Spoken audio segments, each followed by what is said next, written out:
Rachel Reeves as well this week appearing before the Treasury Select Committee, boldly claiming that my budget did not break any manifesto pledges. Well, yeah, right. 4. The ghost of economic gloom hangs over this festive period. 3.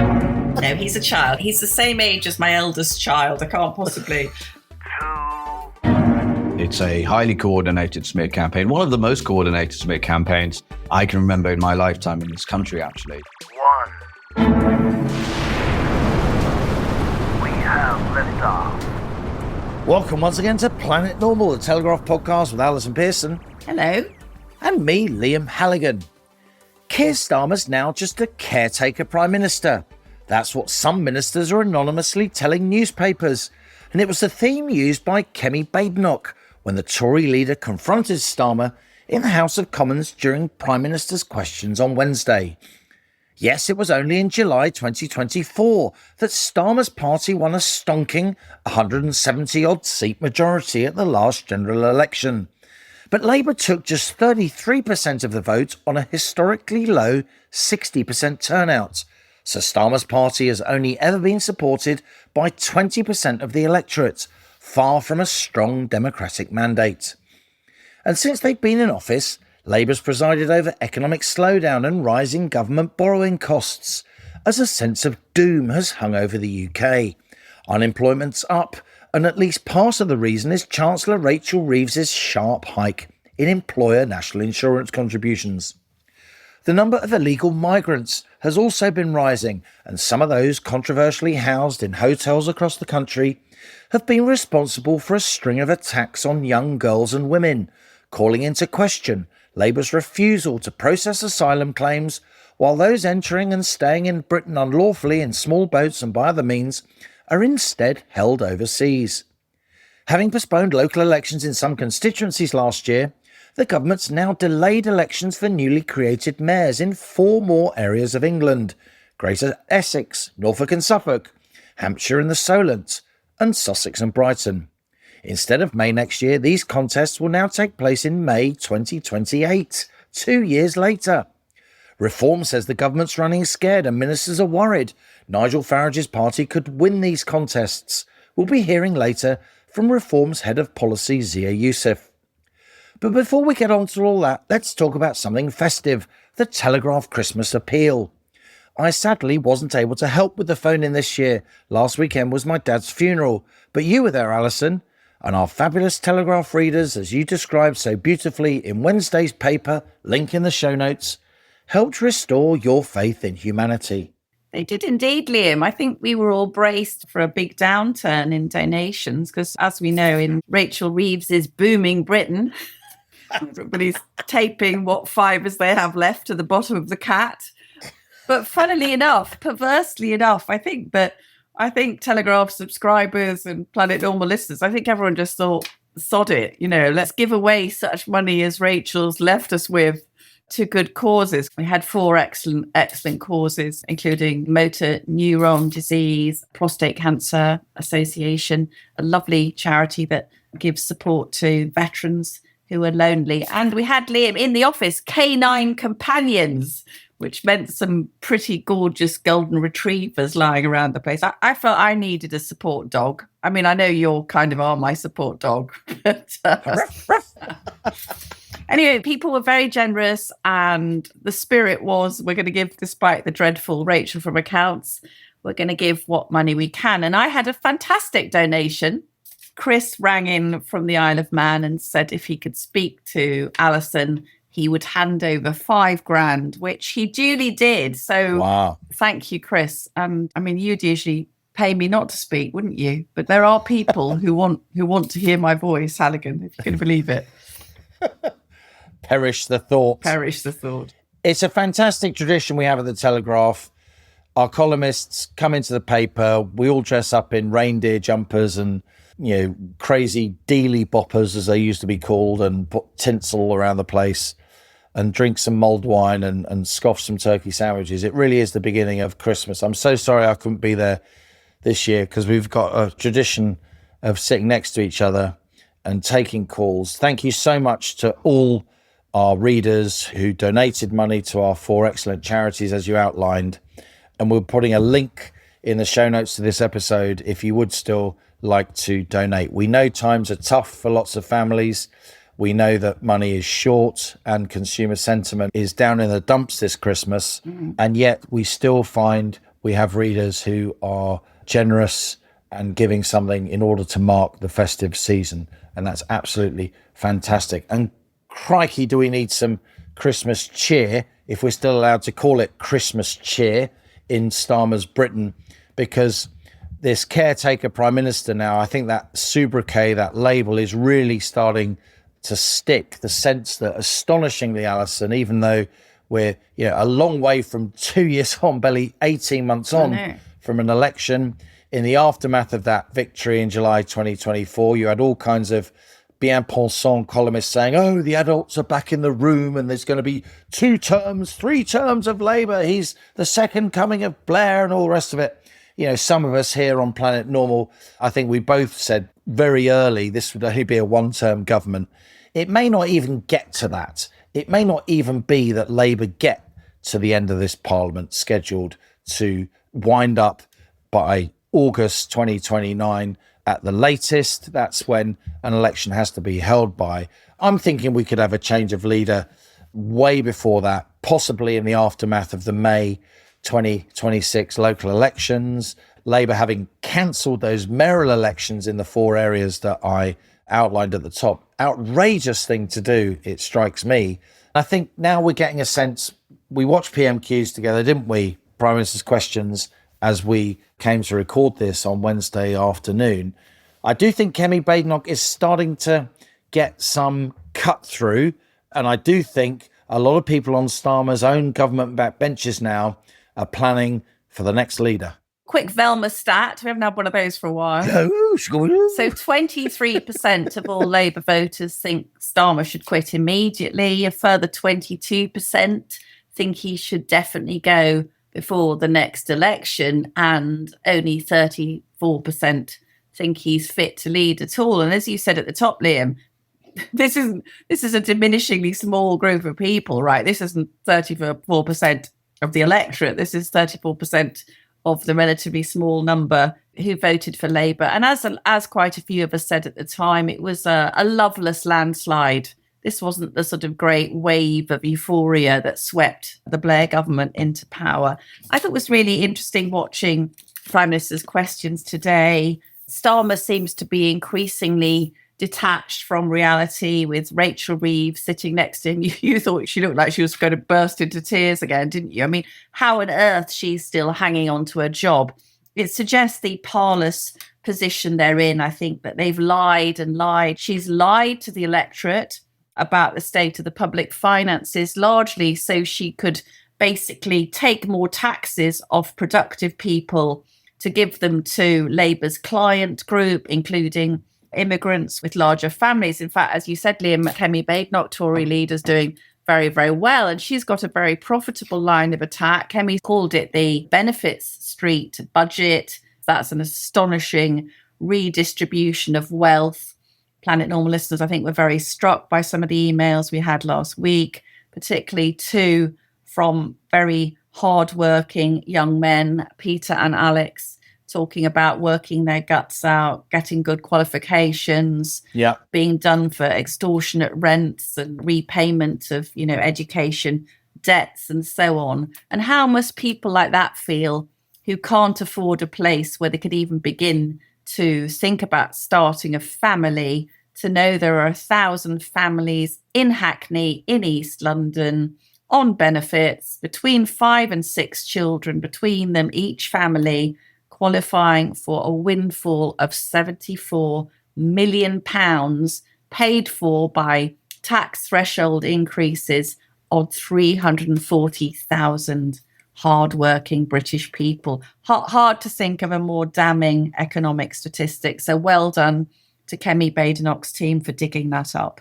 I was struck by those emails last week, and during the last week, quite a few people just on the street and at various functions I've been at have come up to me and said just how impressive the emails we get to Planet Normal are, and they really are. Absolutely. You think about those two young people, young men you referred to there. One is a kind of relatively high roller on a 6-figure salary, absolutely struggling to get by, living in the southeast on a very modest lifestyle, getting hammered by tax, because when your income goes up above 100,000 to 125,000, your marginal rate of tax is up in the 60s and 70s percentages, depending on your circumstances, because your personal allowance is taken away. Now, a lot of people will say, oh, get out the small violin, the guy's on 6 figures. It's really, really tough to live in London and have, any kind of decent lifestyle, particularly if both household members work, which they'll often need to afford a mortgage in London. That means you've got to pay through the nose for childcare from your post-tax income, all the rest of it. It soon disappears. These aren't families going on skiing, 1 or 2 skiing holidays a year by any means. And then we had another brilliant email from a young chap who was an electrician, qualified electrician, trying to run a business, trying to make his way, trying to employ people, finding it very, very difficult. I tell you the thing that really strikes me about the economy at the moment, Alison, and I wrote about it in my Telegraph column last Sunday, link in the show notes to this episode. There is this sense of gloom, like the ghost of economic gloom hangs over this festive period.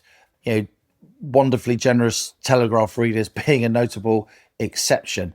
And it's not even as if we're in a crisis globally, right? Look, when you had that dot-com collapse around the time of the millennium, of course Britain got whacked by that. It was a global thing. When you had the global financial crisis in 2008-9, of course Britain got whacked. It was a global thing, and we are a massively financial services oriented economy, a global financial services centre. Of course we got whacked with that. When you had that Eurozone crisis in 2010, 11, 12, when those of us who'd been warning for years that the single currency could collapse, and all kinds of posh columnists told us we were wrong and reactionary for saying that, we were proved completely right, because the single currency did almost collapse and certain countries almost had to leave the single currency, and it only got stuck together because the European Central Bank has been printing huge amounts of money to hold the thing together. Of course, again, Britain got whacked. Even though we're not in the Eurozone, we're part of the broader European economy, and that hurt us. We're now in a situation, Alison, where the UK isn't in recession. There is still some growth, albeit quite paltry. The price of oil is historically quite low. It's between $60 and $65 a barrel. Why does that matter? That matters enormously because we're a net oil importer. And so when the price of oil goes higher, that's really going to hurt us. For now, because of the internal politics of the OPEC exporters cartel, for all kinds of reasons, they're keeping oil prices relatively low in order to squeeze some of their smaller members who are cheating on their quotas. So there's no reason why, as the global economy gets moving again and oil prices start going up and OPEC starts to push them up by actually restricting supply, that's really going to hurt our economy. But at the moment, there's no global crisis that Britain's being impacted by.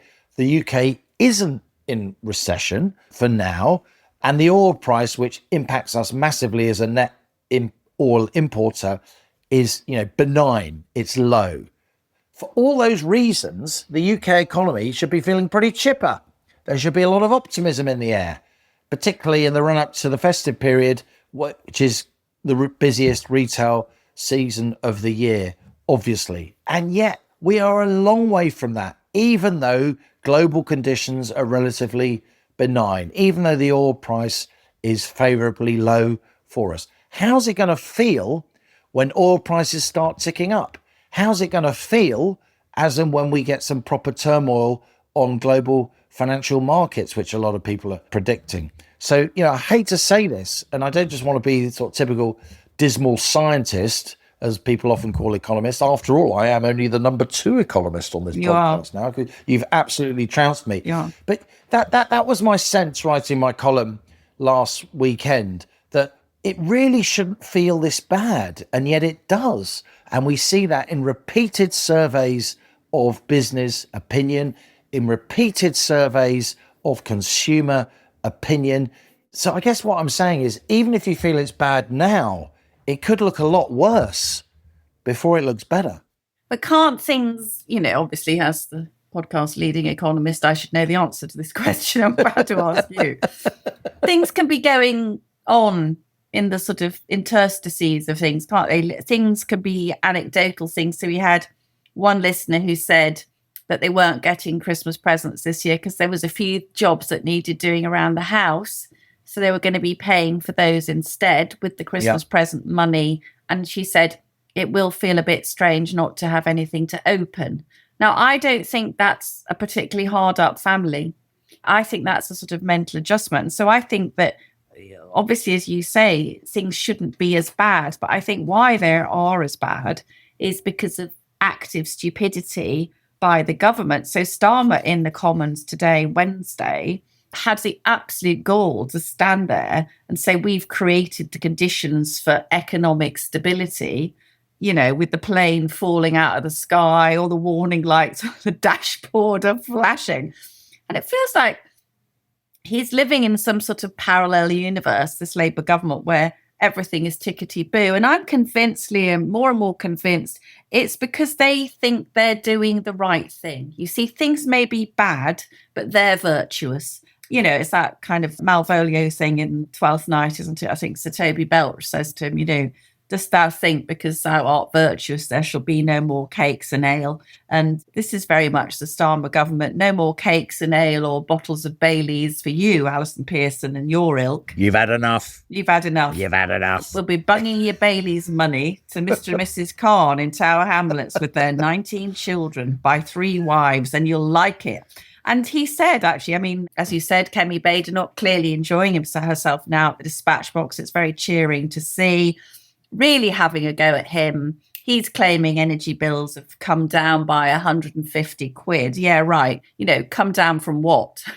Kemi said Labour had promised to cut bills since the general election by £300. Absolute nonsense. They put things up elsewhere. They slap more energy costs on general taxation.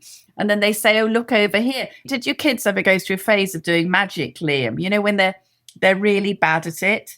They're sort of trying to shuffle the deck so that they're hiding all the aces underneath. This is what it feels like watching Starmer, And Rachel Reeves as well this week appearing before the Treasury Select Committee, boldly claiming that my budget did not break any manifesto pledges.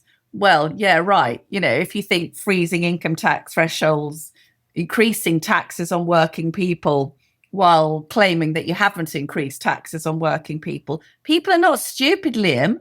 They know they've got less money at the end of the month, don't they? They know that looking at all the, the sort of Christmas Santa wonderland they'd like to take the children to, but it's going to cost £270, and they know they haven't got it.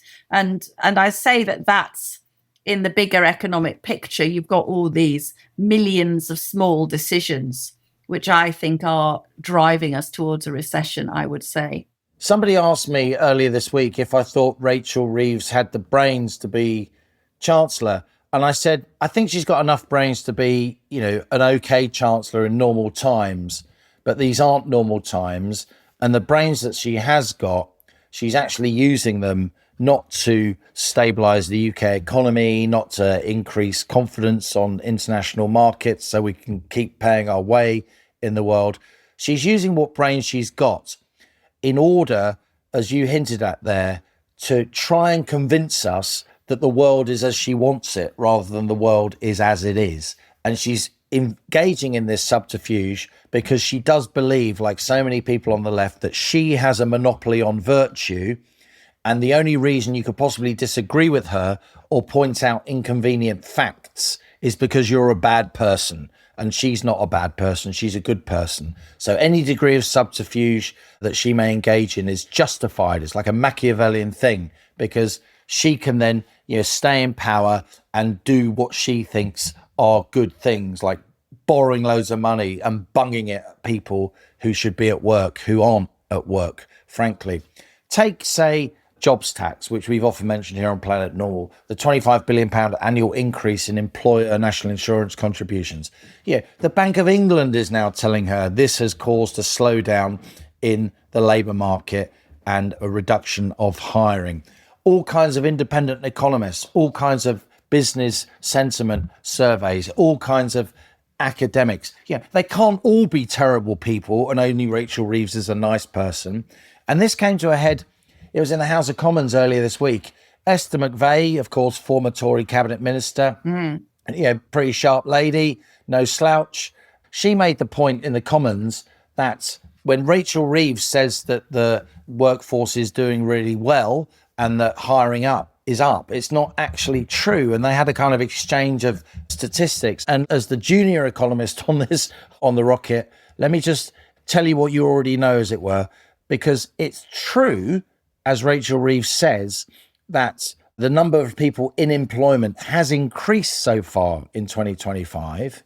But that's largely because of demographic trends. And it's also because a lot of people are going self-employed for all kinds of reasons, not least because they might have lost their jobs. And if you look at the official data and you look at the number of payroll jobs, so, positions that are offered to people working for firms rather than working for themselves, we've had a decline in payroll jobs pretty much every month since Labour took office in July 2024, particularly since in October 2024, Reeves highlighted the national insurance increase for employers, and then even more markedly since April 2025, when that increase in national insurance contributions for employers actually came in. And the absolute killer blow for Reeves's view of the world, everything's fine, my national insurance increase is fine, I didn't break a manifesto, go away, stop talking to me, Esther McVey, because you're an evil Tory.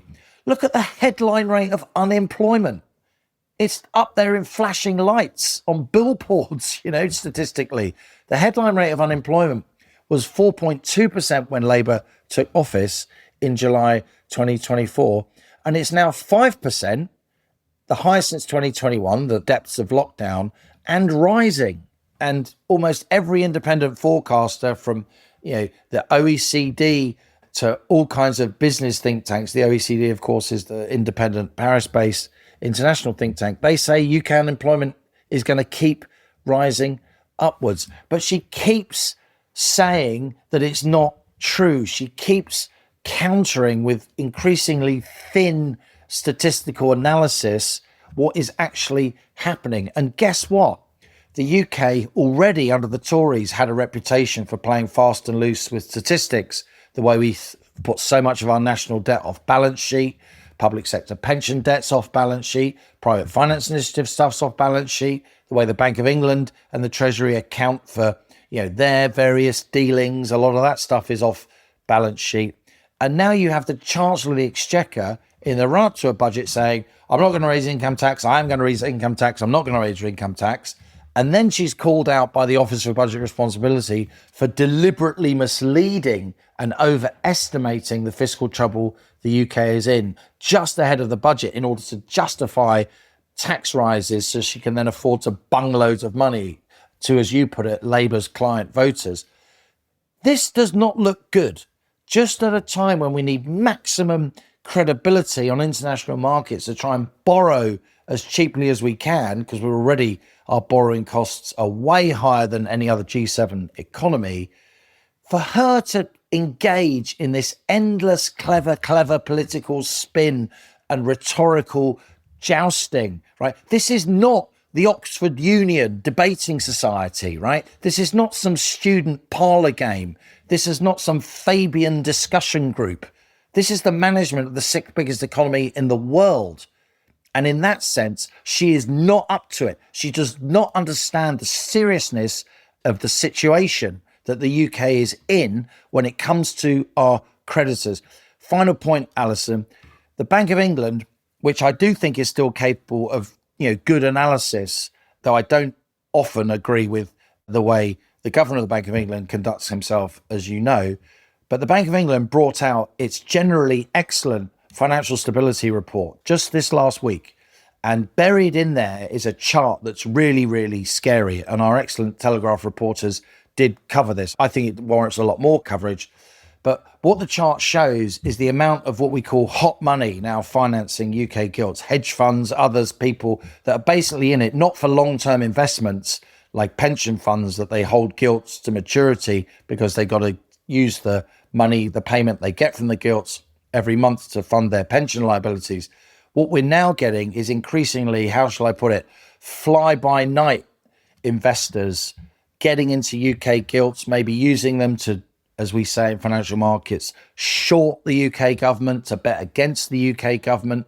There is something really not particularly reassuring, to say the least, going on in our market for government debt.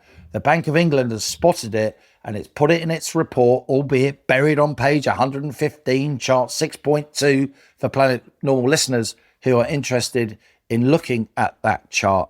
This stuff is really worrying, Alison, and Rachel Reeves, as she goes on with her endless quest to survive politically and mollify the economic illiterates on the government's backbenches, I think in that sense, she's completely out of her depth. Tell us what you think, co-pilot.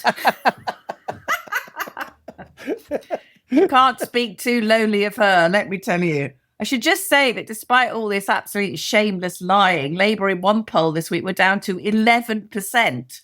So no one's buying whatever tat Rachel is selling. And just to say, I don't think either Starmer or Reeves will be in their jobs this time next year. It is worth pointing out, Liam, to Planet Normal listeners, that it's harder to get rid of a Labour leader, isn't it, than a Tory leader. So a fifth of the parliamentary party needs to nominate an alternative. There's been talk of Wes Streeting and Angela Rayner. What did we work out earlier? That if Starmer, in a desperate attempt to save his own skin, brings Big Ange back, how will Ange's financial arrangements have worked out? Did we work this out, didn't we? Well, we think this is surmise. We don't know this for certain. So on. Angela Rayner may deny this. It may not actually be the case. There, I've prefaced it. But we both know from watching politics for a long time that when you leave a ministerial position, a government position, you get some kind of severance pay, right? Quite a lot, don't you? And it may be, again, this is just surmise, it may be that having left being Deputy Prime Minister and her other cabinet position, Angela Rayner gets some severance pay. She may get enough money from the state to pay the stamp duty that she was sacked for not paying. And if she pulls that off, that is serious guile. That is real. That is chutzpah. You got to stand back, and even though the state's being ripped off, and even though it's really gaudy, you got to say, yeah, fair play, Ange, fair play. Yes, it's like collect 17 grand over here and move it around there. Oh, my goodness. It's worth pointing out, Liam, that if Starmer is indeed replaced after the May local elections, should Labour allow the May elections to take place? Because they're obviously going to get, as lovely Maurice Glassman said, they're going to get kicked in the head in Wales. So they may try and find, with their new authoritarian taste for things, they may find a way of cancelling the local elections. But if he goes, Britain would have had 7 prime ministers in 10 years. We're not looking like a serious country, Liam. We're like Italy with rubbish weather and worse food. And talking over the continent, Alison, I think you've got a new French boyfriend. Now you've chucked Emmanuel Macron with his nice socks and his nice arms. You used to fancy him, but there's a new one, a younger model. You've traded him in, Mr. Bardella. Yeah. He's a bit left-wing for me, Liam. You don't want to hang out with him to talk. No, he's a child. He's the same age as my eldest child. I can't possibly. Yes, he came over this week. He had a meeting with Nigel Farage this week. And there is a very real possibility now, isn't there, that this 30-year-old Jordan Bardella could be the president of France with Prime Minister Nigel Farage across the channel. That's not impossible, Liam, is it? There's a headline in the Telegraph. One of our colleagues interviewed the young wannabe French premier. The headline is, Jordan Bardella, I will stop the boats. The idea being that a potential Prime Minister Farage, a potential President Bardella, of course, being a lot less than half Nigel Farage's age, will between them really clamp down on those channel illegal crossings and clamp down on illegal immigration more generally. And this is a trend across Europe, of course. Meloni in Italy, almost a figure of fun before she became the Italian leader, now widely seen to be doing a pretty good job, now taken extremely seriously, not just by the Italian electorate, but by people across Europe. There is a sense now that the scales are falling from the eyes of the so-called progressive classes, the sort of utopian idea of open borders and free movement of people, which was always incompatible when you have proper nation states with, welfare policies that are contributory in nature. So the welfare policies rely on people making contributions over many years. That was always incompatible with freedom of movement. It does strike me now that what's happening in the UK is a reflection of and is reflecting politics across the continent as well. And I think if Jordan Bardella does become the leader of France, and I think the French establishment will do everything in their power to stop him, there obviously has been a huge containment effort in both Germany and France to keep out AfD in Germany, Alternative for Deutschland, to keep out National, the Le Pen party. And I think in the end, public pressure, the pressure of voters, will mean that the establishments in those countries, and indeed in our own country, will ultimately have to bend to the will of the people. And in that sense, Alison, we really are living in historic times. It's just there's been look, I'm running out of patience. Listeners may have noticed that last week. We've got the European leaders, including David Lammy at the moment, just having another of these endless meetings about can we tweak some of the ECHR, European Convention on Human Rights, and shared concerns about unprecedented challenges posed by migration. Quite astonishing. We are in the middle of an epidemic of sexual crime in our country, and much of it now being committed by illegal migrants. And I could reel you off a list, but there was a particular case this week, 2 young Afghan men who came over about a year ago on a small boat, convicted of raping a 15-year-old schoolgirl in a park. And what was astonishing, Liam, really, was the barristers and the judge in that absolutely heinous case. One of the barristers for his young Afghan client was saying, oh, he's not used to a society where women are free and deemed equal to men. Yeah, well, that's the whole point, isn't it? That's the point we're making. It's not that we should be feeling sympathy for this kid who's come over and obviously traumatized and perhaps destroyed the life of a young British girl. And I'm now at the point of maximum cynicism with this, Liam. I actually think now we are looking at rape tourism. I think that a huge percentage of the people coming across on the small boats, let's just have a look at this. Afghan men, according to Home Office figures, Afghans were the top nationality coming by small boat in 2024. Barely a week goes by now without some heinous crime committed by a small boats migrant from Afghanistan. And we have the political class, jaw about something where I think we're now in a state of national emergency. I've just found this thing. So this is from the barrister in this particular case with the Afghan boy. There are cultural differences. He's not used to a society where women are free and deemed equal to men. He is morally at sea.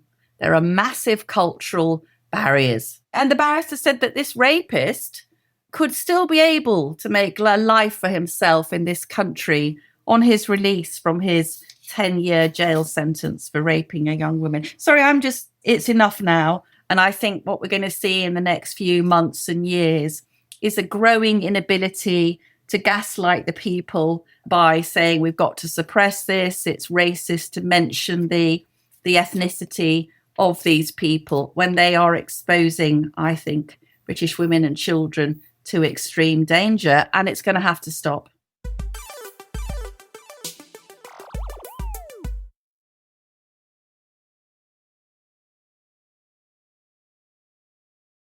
Our guest on the rocket this week is one of the outstanding political talents of his generation. Zia Yusuf is the head of policy for Reform UK, having previously served as the party's chairman and head of Reform UK's Department for Government Efficiency. Zia Yusuf was born in Bells Hill, North Lanarkshire. After his parents emigrated to the UK from Sri Lanka in the 1980s, working in the NHS as a doctor and a nurse. Zia was a scholarship boy at Hampton School in London, going on to take a BSc in International Relations at the LSE. After leaving university, he worked for Goldman Sachs, rising to executive director. In 2014, he co-founded a luxury concierge company, which he sold in 2023 for £233 million. He then turned to politics, becoming the largest donor to Reform UK in the run-up to the 2024 general election. It's fair to say Zia Yusuf has been a controversial figure. In June 2025, he resigned his position as chairman, explaining that I no longer believe working to get a Reform government elected is a good use of my time. 2 days later, however, he reversed his resignation following discussions with Nigel Farage about what he called frustrations. Zia has since been one of the party's most prominent spokesmen, taking the fight to both Labour and the Conservatives on illegal migration. This week, following a heated appearance on BBC's Question Time, and with an increasing number of rape cases involving migrants, Zia Yusuf said bluntly, the rape of British women is now a policy choice made by the political class. I started by asking Zia Yusuf if, following numerous allegations of schoolboy racism, did he think there was a media witch hunt against Nigel Farage, and was it coordinated? Without a shadow of a doubt, it's a highly coordinated smear campaign. One of the most coordinated smear campaigns I can remember in my lifetime in this country, actually. It's been wall-to-wall coverage. And look, people listening to this can judge for themselves. What's the likelihood that suddenly so many people all at once come forward together with these extremely vivid recollections that they hadn't had previously, from 47 odd years ago. And those vivid recollections of these apparently terrible things that were done to them happened to be about a man who is the bookmaker's favorite to be the next prime minister. I think it's absurd on its face. And, what's really interesting is I think the British people are seeing through it. So I thought it was actually a really seminal moment in British politics, that YouGov poll this week, which showed, having run this, again, wall to wall, every single media outlet running this story every single day, all day, radio, broadcast, TV, print, online, Reform went up by a point in the polls, right? And so I think people see it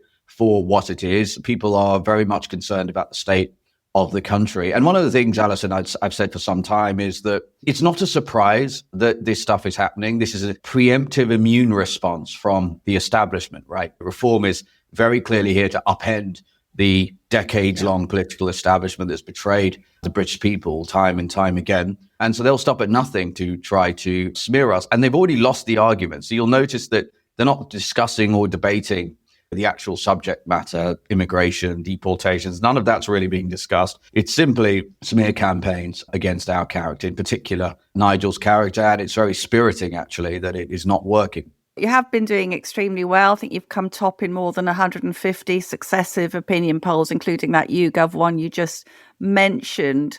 How bad will the flack get as we near the general election? And will it be all-out war on Farage? And if so, how would Reform combat that? Yeah, I don't think there's anything they will not stoop to. And I said this in a speech at the NEC prior to the last general election, before I was really formally involved with the party. And I said, they'll know what's coming at them, and they will roll out their heavy artillery and come at us with everything they've got, and come at Nigel with everything they've got, which is why I'm not surprised by what we're seeing. I think we're going to see all sorts of lawfare. You've got this absurd situation where there's some guy way beyond the statute of limitations coming forward and claiming something about campaign expense. I mean, all absolute nonsense. I know that for a fact. But again, it's a way of smearing Nigel, of creating what's known as FUD, I guess, these days, fear, uncertainty, and doubt. By the way, it's also an attempt to distract the British public from the ongoing slow motion invasion of our country, the erosion of British culture, the breakdown in law and order, the wokery running rampant through our institutions, the fact that there are ever fewer people contributing to the exchequer and far more than ever taking from it. It is all an attempt to distract. It's also, by the way, an attempt to distract us in the party and our supporters and our activists, trying to get us to spend all of our time responding to their false and fake smears. And again, that's not going to work either. So what I'd say to people who support Reform is it is a sign that we are on track and doing well, that these attacks, sadly, will not just continue, but become more dissonant and louder. The government did just announce it's cancelling 4 mayoral elections in which Reform looked like it would do very well. Do you think Keir Starmer and Labour pose a threat to democracy? Well, let's look at it objectively. So one of the things that they have done since coming to power, one of the first things they did was cancel elections for around 5 million people. This time they cancel elections for about 7 million people. It's quite a lot, 7 million people. We talk about 10% of the population. Because we have an unwritten constitution, we don't have that much protection as British citizens from this kind of authoritarianism, frankly. Now, the party, we've already announced we will be looking to judicial review that decision. We'll do everything we can to fight it. But that is terrifying. And number two, what else are they doing? That David Lammy is trying to withdraw the right to jury trial, something that's been a right for hundreds of years in this country since the Magna Carta. And by the way, totally misled. I struggle to say this is low even for David Lammy, because that is an extremely low bar.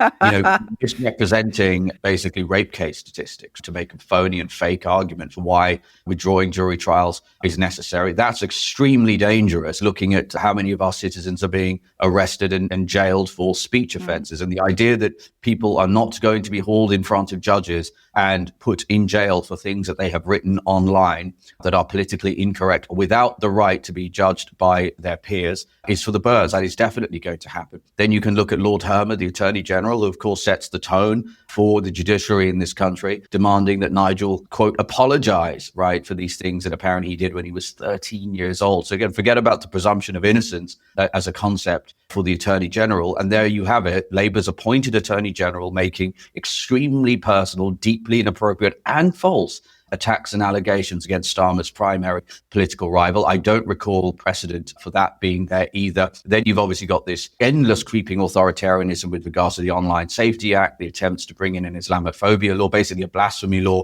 through the back door. So you put all of this together. I mean, the analog I use is, can you imagine Nigel Farage wins the next general election as Prime Minister? The first thing he does is cancel elections for millions of people and start withdrawing the right to a jury trial. The so-called custodians of British democracy and liberty that we seem to hear from all the time, don't we? We all know who we're talking about.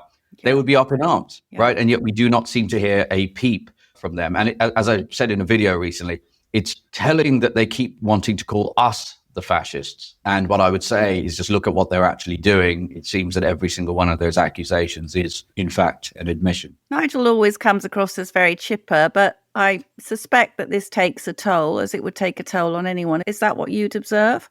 Yes and no. So in the sense that obviously on a human level, Nigel is a human being, clearly, right? And I work with him every day and I'm filled with awe and respect for what he does. You know, one of the reasons why I want to make him the Prime Minister, why I dedicate my life doing this for free, basically, is because I have so much respect for him. I see firsthand sacrifices he has to make and has made for the country, the security risks, the endless besmirching of his name, the insane amount of time, by the way.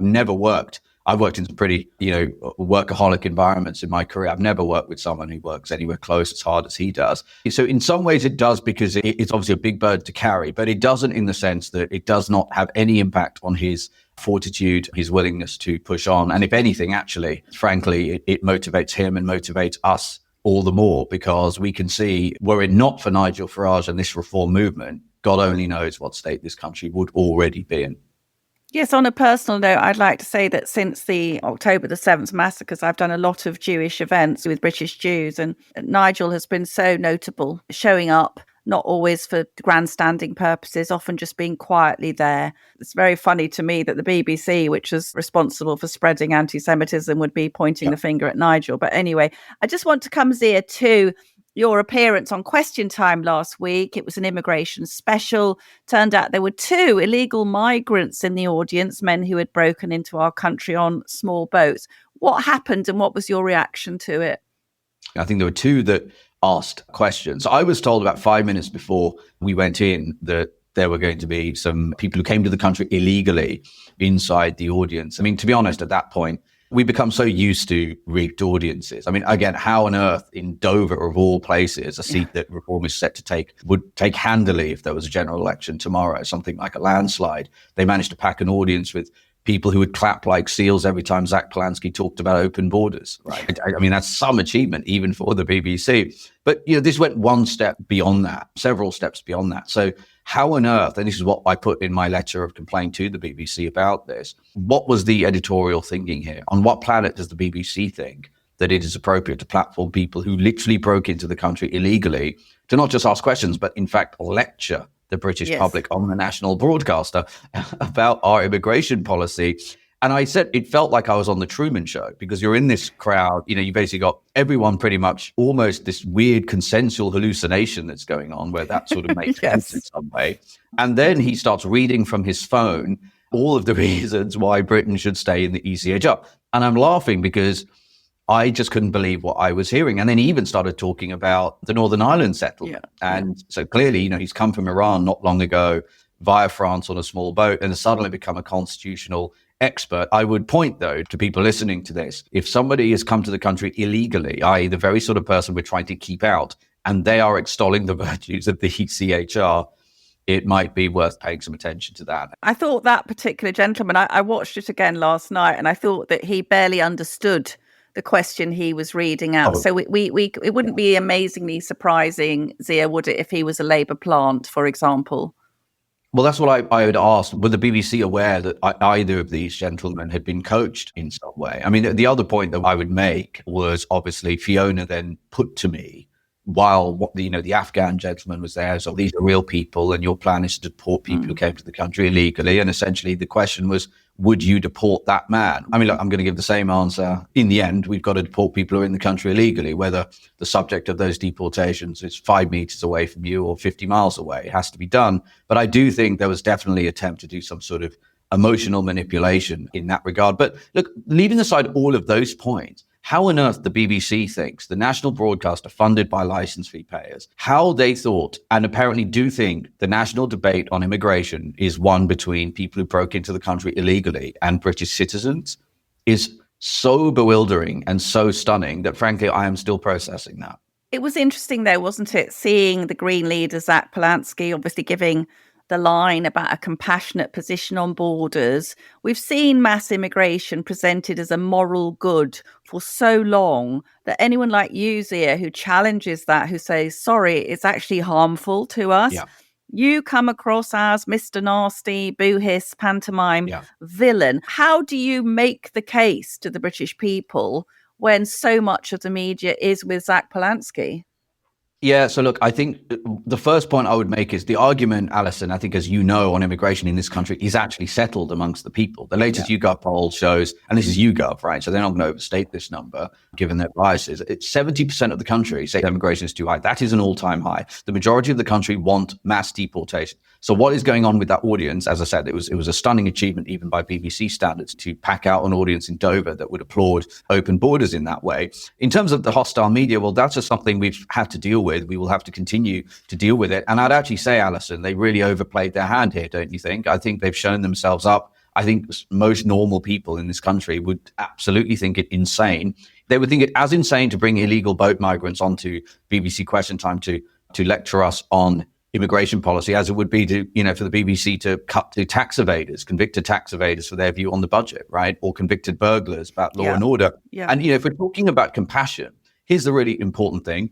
It always, and I tried to make the point on the program, all of the compassion seems to be directed towards foreign nationals who have come here and basically broken into the country. Where's the compassion for the many victims of crime caused directly by these illegal migrants? I don't mind saying this. I do my best to use language carefully and not be sensationalist in rhetoric. But yesterday I did say the rape of British girls and women has now become a policy choice in this country. And the reason I say that is because if you take, for example, Afghanistan, 6,500 Afghan nationals arrived on our beaches uninvited last year alone. That's more than from any other country. So those are facts. And unless you can disprove those facts, you're not going to convince me of a counter argument. And therefore, what that means is by choosing, and it is a choice, to leave our borders undefended in that way, to pick these people up and rather than detain them, put them in 4-star hotels and give them free meals and activities and indeed slots on Question Time to lecture the country. By doing that, the British political class is reliably and predictably causing the rape of British girls. And I'm sorry, that is the horrific situation that we are currently in. But I think unless we are willing to be clear and frankly courageous in what we're saying and pointing out the problem, we stand no chance of holding them to account.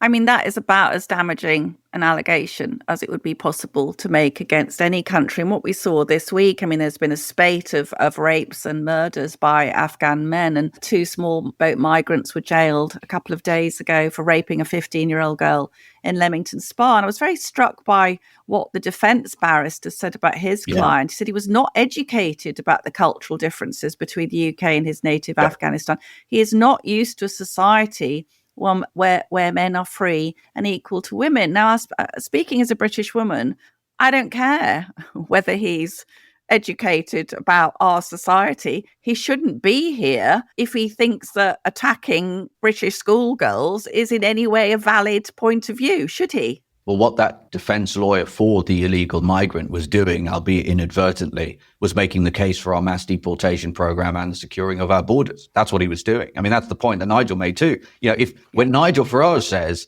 that this is a culture that is incompatible to ours writ large, again, we're talking about generalities here, right? And that's what you have to do if you're making government policy and we're talking about population level situations, then yes. And so the defense judge was actually saying that exact thing. And Alison, I know what you mean when you say I don't care, in the sense that that should not be used as a way of giving leniency to him. But I'm sure you'd agree, we all care in the sense that we should not have those people in our country. I mean, I passionately care, right? I'm angry because young women in our country are clearly daily put at risk by policy choices, and then we are invited to see the point of view of the people who pose the threat. I don't want to see their point of view. Yeah. And by the way, you know, it's one thing for a defense lawyer to do that, because obviously, lawyers have got to go and defend their clients, right? But what I find even more disturbing, and again, I really want to emphasize to people listening to this, please be aware of what time it is in this country. Do you see what the judge said? The judge scolded and admonished the rapist because he was letting down fellow illegal migrants.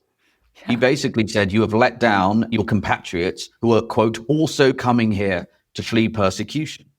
And that's a serving judge. So once again, where is the sympathy? How on earth the rapist is getting admonished by a judge, less for the rape of a child in this country, but rather for letting down other people who are breaking into the country illegally, should leave people acutely aware of how urgent and grave the situation is. We have far too many activist judges. And I don't know what British voters are meant to do. Where are you meant to turn if your elected officials lie to you time and time again, do not protect you, seem to put foreign nationals over your interests every possible time they can, and even judges are not on your side? And I think that's one reason why Reform's polling is so resilient, because we're going to need to go and sort all of this stuff out. It's not going to be easy, but I'm afraid we're going to get one shot to do it. And if you want change, then I encourage you, please, even if you're someone who doesn't normally vote, please do go out and vote for Reform anytime you can. But the scale, you can talk about these numbers and so on, and you've said that Reform, if elected in 2029, would bring in Operation Restoring Justice, made mass deportations. You promised to deport up to 600,000 illegal migrants over 5 years. Now, as you know, Zia, I've been talking to a whistleblower in the asylum system who says that the asylum system is barely capable of deporting 7,000 illegals a year. How on earth, realistically, would you scale that up? Well, it's going to take a gargantuan effort, right? It's going to take a dedicated operation, a new agency, UK Deportation Command, that will be squarely focused on this task. It'll require a total legislative reset. So one of the reasons why, so there's obviously three aspects to a mass deportation plan. One is identifying the people, right? So you know where they are. And then the second one is detaining them, right? So arresting them and detaining them, for which we'll need, yes, very significant capacity. We've already budgeted for that. And we will take and borrow, actually, from what the Trump administration has done, including in places like Florida, for example, where he stood up tens of thousands of detention places in a matter of weeks using modular steel technology, which we would use as well. And then the third one, though, which I would actually say is the most important one, because it requires real political courage and a unified political party that are willing to vote this stuff through, is a total legislative reset. The instruction we gave the lawyers drafting the legislation was that there should not be a single judge in the country that is able to prevent a single flight from leaving. That is what is required if you want to have a large-scale mass deportation policy. So that means, yes, leaving the ECHR, but that's only one necessary precondition. It's not enough. We also have to derogate from every international treaty that would then otherwise be relied upon to frustrate deportations. The 1951 Refugee Convention being one of those things. We have to repeal the Human Rights Act and replace it with a British Bill of Rights, which does not offer any protection to these deportees. So these are all of the things that we are going to need to do. Again, look, it's not going to be easy, but it is absolutely possible. There are many countries throughout history that have successfully engaged in hundreds of thousands of deportations in a single year, including, by the way, President Obama, who got the moniker deporter in chief, right? So he actually deported millions of people across his 2 terms. So it is absolutely possible, Alison, but here's what you need. You need a prime minister who believes in it, will back it to the hill, and you need a significant majority of MPs willing to vote this legislation through, and you need to be prepared with the legislation for when we come in to make sure that, as I said, we get that legislative reset, which there simply has not been the political courage to do in this country for years. Given this disproportionate threat to women from certain groups, should we now follow President Trump's lead and ban people from certain countries coming to the UK at all? So look, I think that's on the table for sure. And I think we need to look at, so the first thing, Alison, we have to do, right, is secure the border. Because if you don't defend your border, then your immigration policy is null and void. It's irrelevant, right? It's like saying, I'm going to create a guest list for my event and then just leave the doors open, right? It doesn't work. You have to, first of all, secure the border. Remember, the people coming here from Afghanistan, because obviously no one is sitting here saying every Afghan is a rapist. That's obviously not true. But we know that none of these people were vetted and approved to come here in the first place, Alison. So yes, we've got to do that. The border needs to be secured. Once that is done, yes, I think visa bans do need to be looked at. And look, that is a perfectly sensible thing to do. We need to look at, number one, we need not just a massive reduction in immigration in this country. I think we're going to need by the time of the next general election, I think the country's going to be so overwhelmed that we're going to need net negative immigration for a sustained period of time. Unclear how long for that. We'll just have to see what the situation is at the time. But I think we will need sustained net negative immigration. And it'll be about, if you're going to come here and you're going to invest millions of pounds into a business, you're a world-class established entrepreneur, you're going to create lots of jobs, or you're a world-leading neurosurgeon, then maybe very precisely you will get a visa to come, but there will be very small numbers. And so I think we need to be looking much, yes, we need to look at data around different nationalities. We need to secure our borders, but we also need a lot less immigration. I want to say one other thing though, Alison, when you look at all of this, as head of policy, we spend a lot of time looking at data and trying to get a handle on the root causes of problems in this country.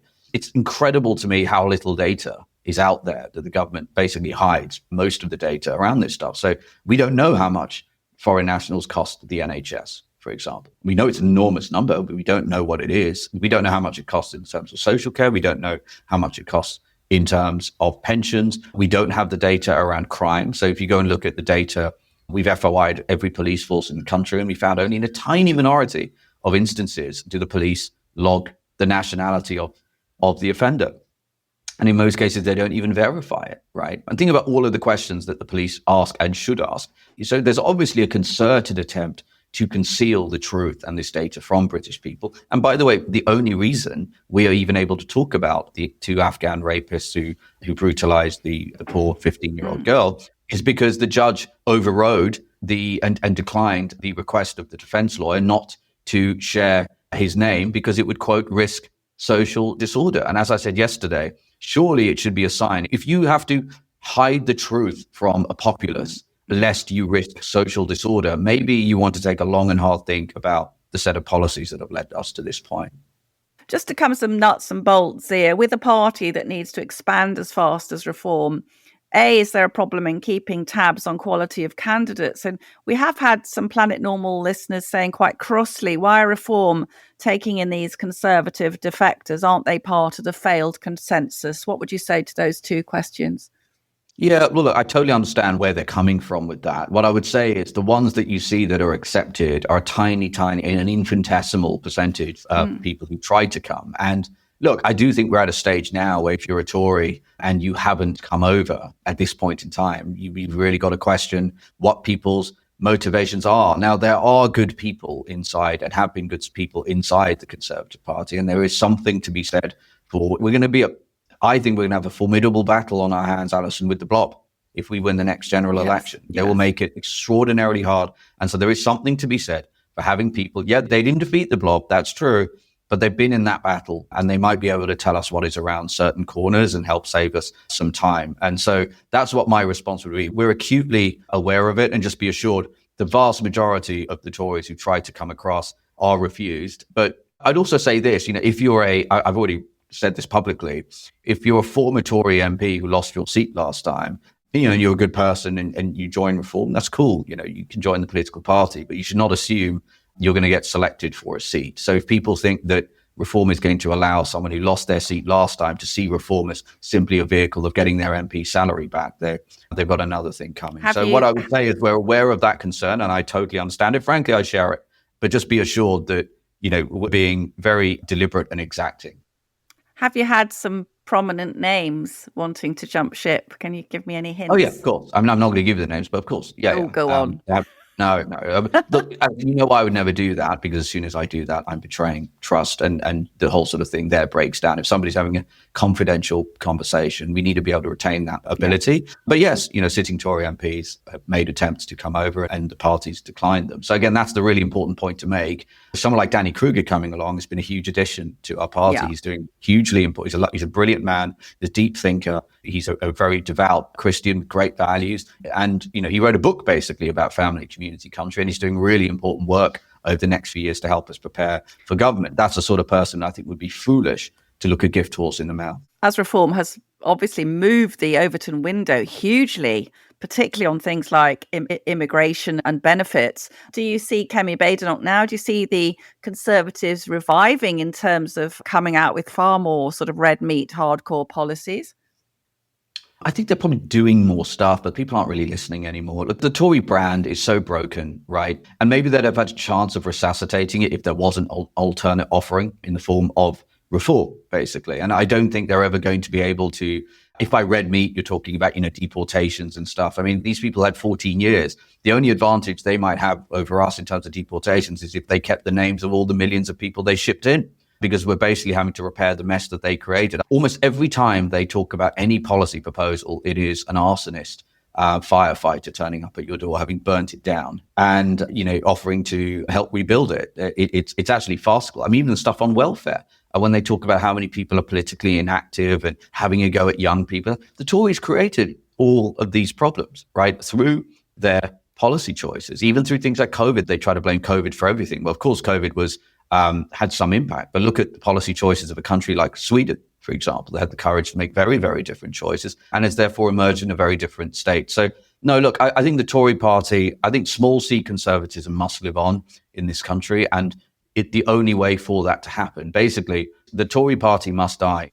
Co-pilot Halligan, our economics guru, suggests there might be some tensions in reforms here between what we might call the Richard Tice view, small state, large spending cuts, and Nigel Farage, who is a bit more aware perhaps of benefit recipients in the red wall. I mean, the government has just lifted the 2-child benefit cap, and I understand that is also reform policy. How is this tension going to be reconciled, do you think? Because you're going to need to have a story going into the election.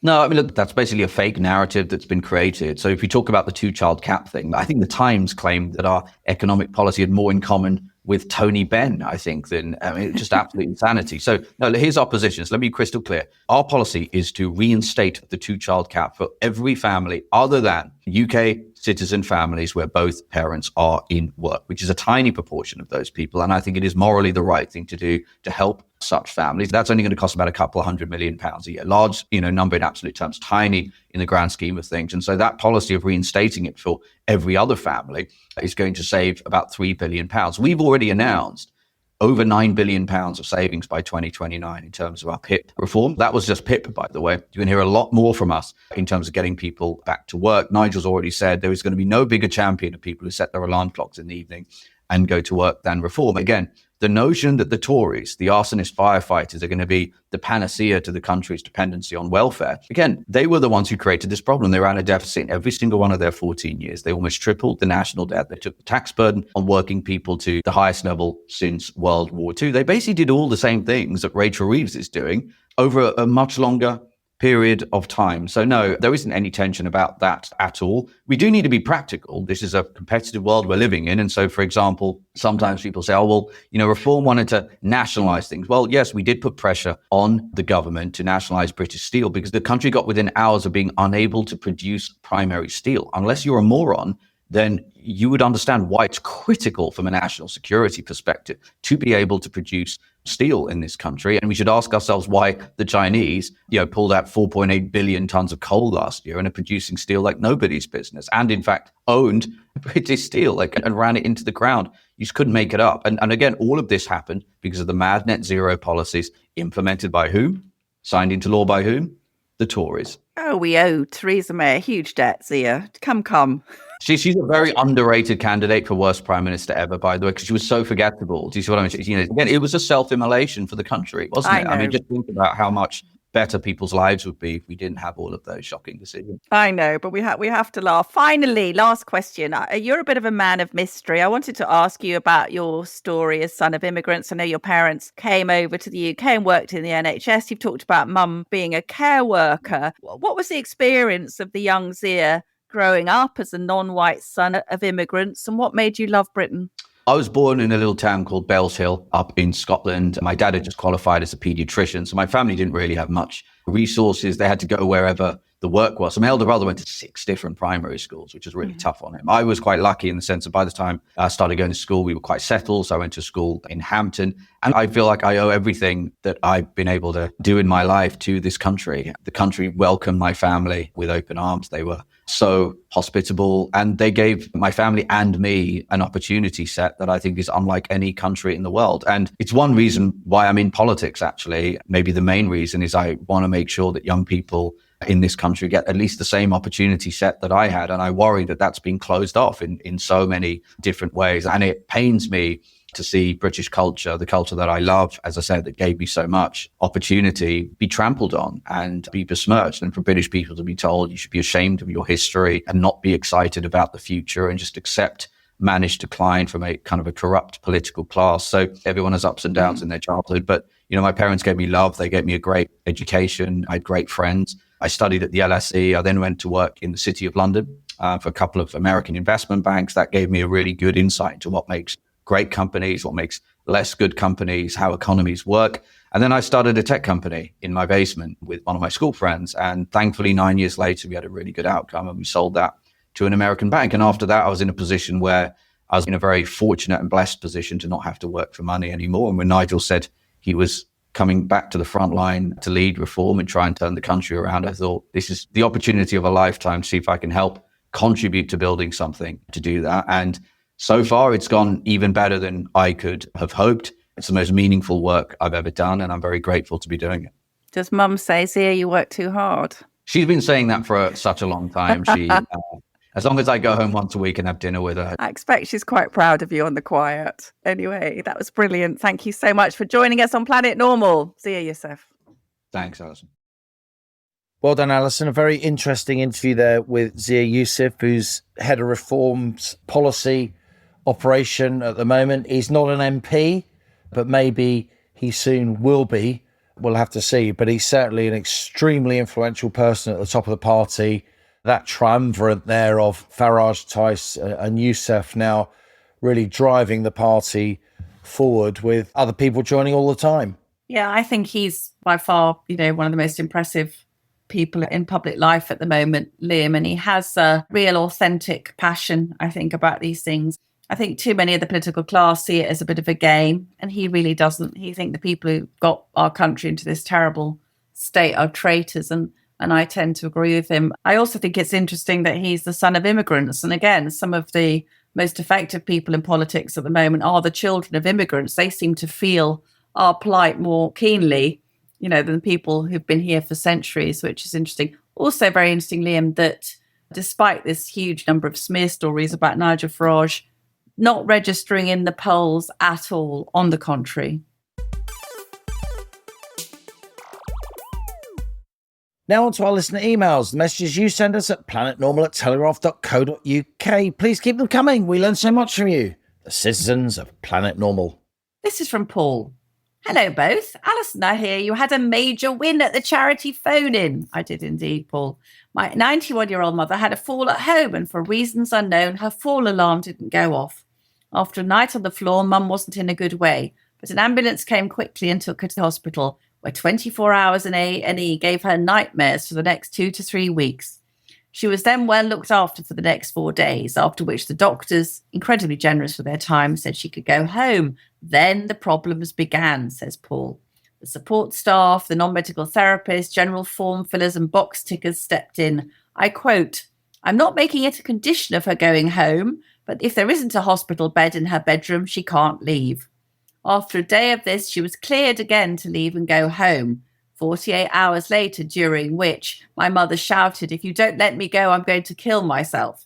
She was diagnosed with Alzheimer's 18 months ago, but she knew home was home and that hospital wasn't home. I should have done it sooner, but at the end of the second day of waiting, I called a private ambulance. A nice guy, ex-NHS ambulance staff, now has 7 ambulances and is licensed to do A&E delivery and hospital discharge pickup. Just over an hour after calling him, my mother was in her new bed at home. So 1 day A&E, 4 days medical attention, 3 days trying to get out of hospital. It would have been more if we'd left it to the NHS to organise an ambulance. That's 75% longer than it should have been. If everyone was staying in hospital 75% longer than needed because of inefficiency, then 3 out of every 7 beds could be freed up by resolving that inefficiency. About 65,000 beds out of the approximately 150,000 UK hospital beds. I appreciate this is a great oversimplification, says Paul, but it was a right pain for my mother. Brilliant email there. So analytical as so many of our Planet Normal listeners are. This is Richard from Canberra, Australia. We're everywhere, Alison. Hi, Alison and Liam, as 2 of the UK's 3 leading economists. I'm sure you're both well aware of the phenomenon of crowding out. In case it's temporarily slipped your memory, crowding out is the idea that government deficit spending reduces private sector investment, as people would rather lend to the low-risk government than to higher-risk private sector. For as long as I can remember, since the 80s at least, governments of all flavours have run deficits, except for about 2 or 3 years. Nigel Lawson once or twice to try and call a boom, and Brown when the 3G mobile phone auction took place. During that period, there also seems to have been an ongoing debate about the lack of productivity of the UK's workforce. This financial year, the government plans to borrow £117.6 billion. I love the idea they think they can estimate this to a 4th significant figure. Surely if that money was freed up for private sector investment, British workers could be a lot more productive and economic growth would follow. I studied economics in the 1990s, so perhaps I'm out of date or something. Keep up the excellent work. Well, Richard from Canberra, I studied economics in the 80s and 90s too. You're not out of date. I do believe crowding out happens, and it's happening at the moment here in the UK. And finally from Mike.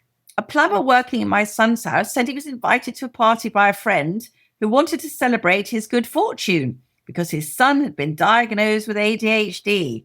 He was, of course, wanting to celebrate the huge financial benefits he would now receive from the taxpayers. Help, says Mike. Too true.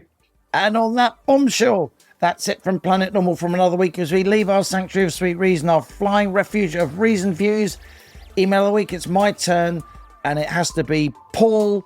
Send us your postal address in an email to planetnormal@telegraph.co.uk. Put mug winner in the subject heading, and we will send a Planet Normal mug to you. And thanks as ever to all of you for your brilliant Planet Normal emails.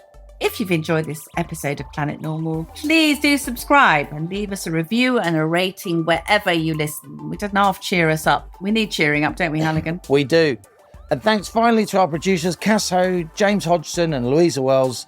Stay safe and in touch with us and with each other until next week. It's goodbye from me. And it's goodbye from him.